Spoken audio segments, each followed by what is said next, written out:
வணக்கம், நான் தான் உங்கள் Shabdina. Welcome back to Shabdina's kitchen. இன்னி நம்ம கிச்சனில் பார்க்கும்போது தக்காளி சாதம்.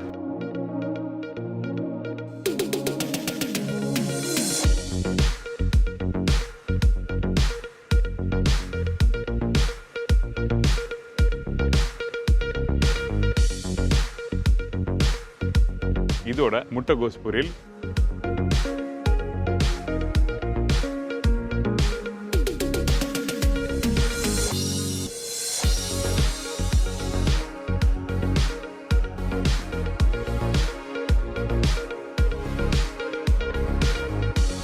பொன்னி ரைஸ் 1 கிளாஸ், தக்காளி 6 நம்பர், வெங்காயம் 3 நம்பர், பூண்டு 20லேருந்து 25 பல்லு, காய்ந்த மிளகாய் 5லேருந்து 6 நம்பர், இஞ்சி பூண்டு பேஸ்ட் 1/2 டீஸ்பூன், முழு கரம் மசாலா தாளிப்புக்கு தேவையான அளவு, கடலைப்பருப்பு 1/2 டேபிள் ஸ்பூன், உளுத்தம்பருப்பு 1/2 டேபிள் ஸ்பூன், சோம்பு 1/2 டீஸ்பூன், மஞ்சத்தூள் 1/4 டீஸ்பூன், தனியா powder 1/4 teaspoon, chilli powder 1 teaspoon, கருவேப்பிலை தேவையான அளவு, கொத்தமல்லி தேவையான அளவு, உப்பு தேவைக்கற்ற, நல்லெண்ணெய் குக் பண்ணுறதுக்கு தேவையான அளவு.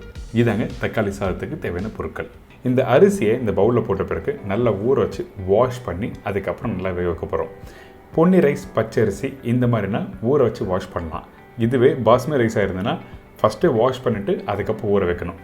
இதுதான் வித்தியாசம் பாஸ்மதி ரைஸ்க்கும் பொன்னி ரைஸ்க்கும். அடுத்து நம்ம என்ன பண்ணுறோன்னா அரிசி வேக வைக்க போகிறோம். நல்லா சூடாக இருக்க தண்ணியில் அரிசியை போட்ட பிறகு கரெக்டாக ஒரு 90% பாயில் பண்ணி எடுத்துருங்க.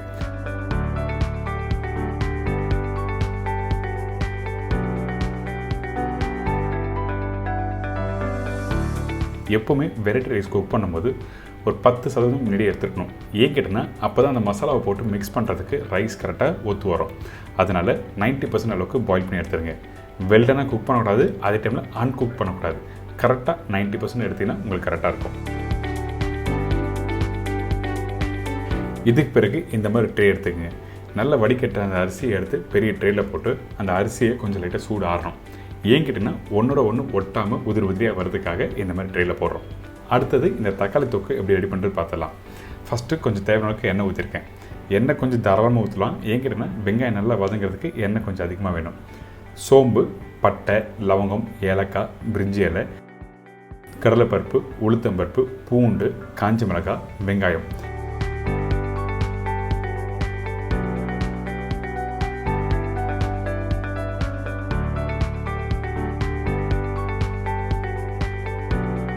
இதெல்லாம் போட்ட பிறகு இந்த வெங்காயத்தை நல்லா வதங்கி வரணும். இந்த வெங்காயம் வதங்கிறது தான் எக்ஸ்ட்ரா எண்ணெய் ஊற்றிருக்கேன். நீங்கள் எடுத்த உடனே என்னடா எண்ணெய் அதிகமாக இருக்குன்னு சொல்லிட்டு நினைக்க வேண்டாம். எண்ணெய் அதிகமாக இருந்தால் தான் தக்காளி தொக்கு இன்கேஸ் மீந்தால் கூட மறுநாள் எடுத்து நீங்கள் சாப்பிடலாம், கெட்டு போகாது. அதனால தான் எக்ஸ்ட்ரா எண்ணெய் ஆட் பண்ணியிருக்கேன்.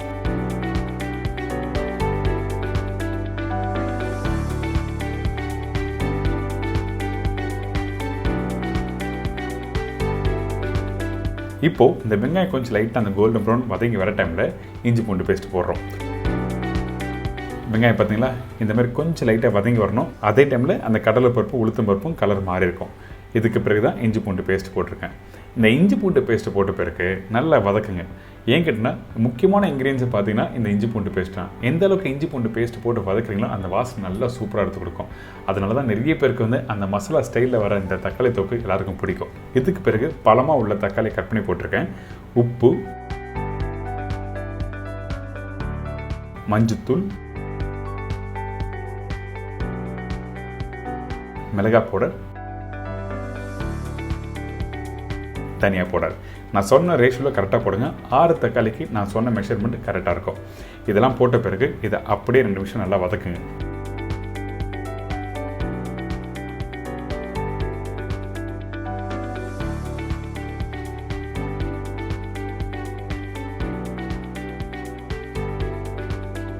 வதங்கி வர டைமில் கொஞ்சமாக தண்ணி ஊற்றி அதுக்கப்புறம் நல்லா குக் பண்ணுறோம்.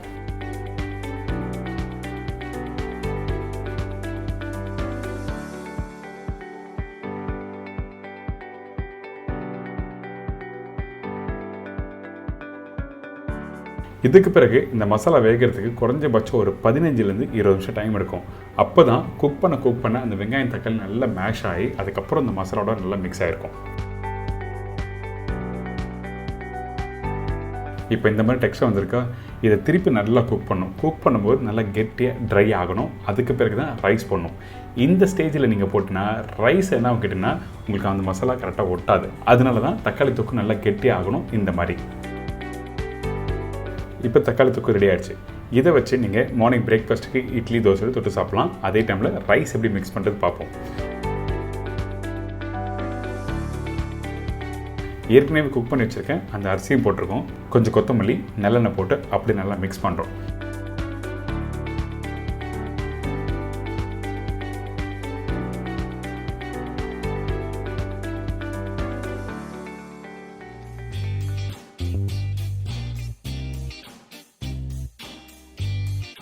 கொஞ்சம் மசாலா அதிகமாக இருந்தது, அப்படிலாம் காரம் அதிகமாக இருந்ததுன்னா அந்த டைமில் இந்த மாதிரி ஒயிட் ரைஸை போட்டு மிக்ஸ் பண்ணி ப்ராப்பரான உங்களுக்கு காரத்துக்கு ஏற்ற மாதிரி உப்புக்கு தேவையான அளவுக்கு நீங்கள் போட்டு மிக்ஸ் பண்ணிட்டீங்கன்னா தக்காளி சாதம் ரெடி.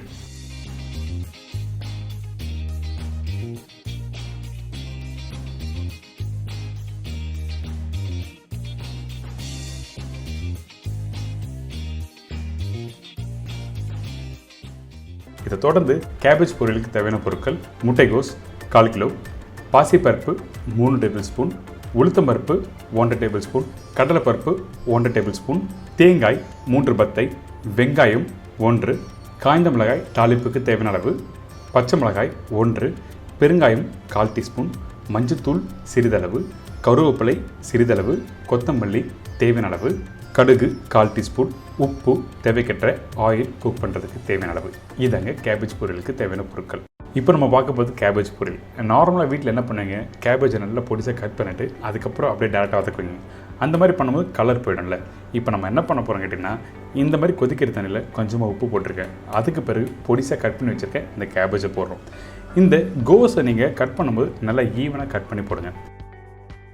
நம்ம ஃபுல்லாக வேக வைக்க போதில் பிளான்ச் பண்ணி எடுக்கிறோம். அதாவது கொதிக்கிற தண்ணியில் அப்படி போட்டு எடுத்துகிட்டு போகிறோம். இந்த மாதிரி பண்ணும்போது என்ன கேட்டிங்கன்னா கலர் நல்லா வரும். அதனால தான் இந்த கேபேஜை இந்த மாதிரி ஜஸ்ட்டு தண்ணியில் போட்டு உடனே எடுத்துருங்க. அதுக்கு பிறகு நம்ம என்ன பண்ணுறோம் கேட்டிங்கன்னா, இந்த கேபேஜில் நம்ம டேரெக்டாக பச்சை தண்ணி ஊற்ற போகிறோம். அது எப்படி பண்ணுறது பார்ப்போம். ஃபஸ்ட்டு இந்த மாதிரி ஸ்டைனில் ஏற்கனவே பிளான்ச் பண்ணி எடுத்துருக்கேன் அந்த கேபேஜ் அதில் போட்டு கொஞ்சமாக தண்ணி ஊற்றுறோம். இந்த மாதிரி ஊற்றினா என்ன கேட்டிங்கன்னா அந்த கலர் அப்படியே இருக்கும். அதே டைமில் அந்த கேபேஜில் இருக்க அந்த சூடோட தன்மை கம்மியாயிடும். அந்த முட்டைகோஸில் இருக்க சூடோட தன்மை கம்மியாயிடும். அதனால தான் பச்சை தண்ணி ஊற்றி நல்லா மிக்ஸ் பண்ணி ஸ்டெயின் பண்ணுறோம். இப்போ பார்த்தீங்களா நல்லா கலர்ஃபுல்லாக இருக்குல்ல. இதுக்கு பிறகு நம்ம தாளிப்பு போட்டு ப்ரிப்பரேஷன் கம்ப்ளீட் பண்ண போகிறோம். இந்த மாதிரி பண்ணும்போது தாளிப்பு ரொம்ப இம்பார்ட்டன்ட். தாளிப்பு கரெக்டாக இருந்ததுன்னா நீங்கள் சாப்பிட்றதுக்கு ரொம்ப நல்லாயிருக்கும். அதுவும் பர்டிகுலராக இந்த மாதிரி கடலைப்பருப்பு உளுத்தம்பருப்பு வதக்கி பண்ணுறதுல ரொம்ப சூப்பராக இருக்கும். இப்போ ஃபஸ்ட்டு நம்ம என்ன பண்ணுறோம், எண்ணெயில் கடுகு போட்டிருக்கேன். கடுகு நல்லா பொரிஞ்சு வரணும். அதுக்கு பிறகு தான் பச்சை மிளகாய் போடுறோம். இப்போ உளுத்தம்பருப்பு போட்டிருக்கேன். அதுக்கு பிறகு கடலைப்பருப்பு. இந்த ரெண்டுத்தையும் ஸ்லோ ஃப்ளேமில் நல்லா வதக்குங்க. இந்த ப்ரிப்பரேஷன் நீங்கள் சாப்பிடும்போது அந்த பச்சை மிளகாய் எண்ணெயில் போட்டிங்க பார்த்தீங்களா, அந்த காரம் அப்படியே வரும். அதே டைமில் இந்த கடலைப்பருப்பு உளுத்தம்பருப்போ ப்ரிப்பரேஷன் கம்ப்ளீட் ஆன பிறகு நீங்கள் சாப்பிட்டீங்கன்னா கடக்கு முடுக்குன்னு இருக்கும். அதனால தான் ஸ்லோ ஃப்ளேமில் வதக்குன்னு சொல்கிறேன். இதுக்கு பிறகு பச்சை கருவேப்பிலை காஞ்ச மிளகாய் போடும்போது உடச்சி போடுங்க. அப்போ காரமும் நல்லாயிருக்கும். அதே டைமில் காஞ்ச மிளகாய் சாப்பிடும்போது காரத்தோட தன்மை தெரியாது.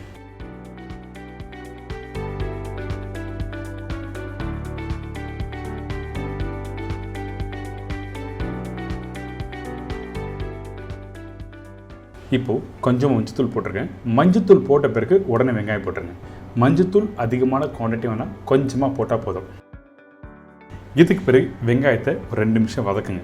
வதக்கி முடித்த பிறகு கொஞ்சம் பெருங்காயம் போடுறோம். அதுக்கு பிறகு உப்பு தேவையான அளவுக்கு. ஆல்ரெடி முட்டைகோஸில் பிளான்ச் பண்ணும்போது உப்பு போட்டிருக்கோம். பட் இருந்தாலும் இந்த இடத்துல கொஞ்சம் போடுறேன். இதுக்கு பிறகு கொஞ்சம் கொத்தமல்லி போட்டு நல்லா மிக்ஸ் பண்ணுறோம். மிக்ஸ் பண்ணிவிட்டு இதில் இந்த கேபேஜை போட ஆரம்பிக்கிறோம். இதில் பிளான்ச் பண்ணி எடுத்துருக்க அந்த முட்டைகோஸை போட ஆரம்பிக்கிறோம். இந்த முட்டைகோஸ் போட்ட பிறகு லைட்டாக மிக்ஸ் பண்ணுங்கள். மிக்ஸ் பண்ணிவிட்டு ரொம்ப நேரம் வதக்கக்கூடாது. ரொம்ப நேரம் வதக்கினா எண்ணெய் வர ஆரம்பிச்சிடும். அதனால் லைட்டாக வதக்கிட்டு அதுக்கப்புறம் வேக வச்ச பாசிப்பருப்பு 3 டேபிள் ஸ்பூன் சொல்லியிருக்கேன். இந்த பாசிப்பருப்பை கொதிக்கிற தண்ணியில் போட்டு பிளான்ச் பண்ணி எடுத்திங்கன்னா இந்த மாதிரி வெந்திருக்கும். அதாவது நீங்கள் எடுத்திங்கன்னா மேஷாக இருக்காது, கையில் பூ மாதிரி சாஃப்டாக இருக்கும். அந்த பாசிப்பருப்பை இதில் போட்டு நல்லா மிக்ஸ் பண்ண ஆரம்பிக்கிறோம். அதே டைமில் கொஞ்சம் தேங்காய் நல்லா பொடிசாக திருவின தேங்காய் போடுங்க. இதெல்லாம் போட்ட பிறகு நல்லா மிக்ஸ் பண்ணிவிட்டு கொஞ்சம் கொத்தமல்லியும் போட்டு சாப்பிட்டு பாருங்களேன். அந்தளவுக்கு ஃபென்டாஸ்டிக்காக இருக்கும். நீங்கள் வீட்டில் பண்ணுற கேபேஜ் மெத்தட் இல்லை, நீங்கள் டிப்பிக்கலாக ஒரு மேரேஜ் ஃபங்க்ஷன் போனால் அங்கே எப்படி பண்ணுவாங்க அந்த ஸ்டைலில் தான் இன்றைக்கி நான் சொல்லி கொடுத்துருக்கேன். எல்லாருக்கும் பிடிக்கும்.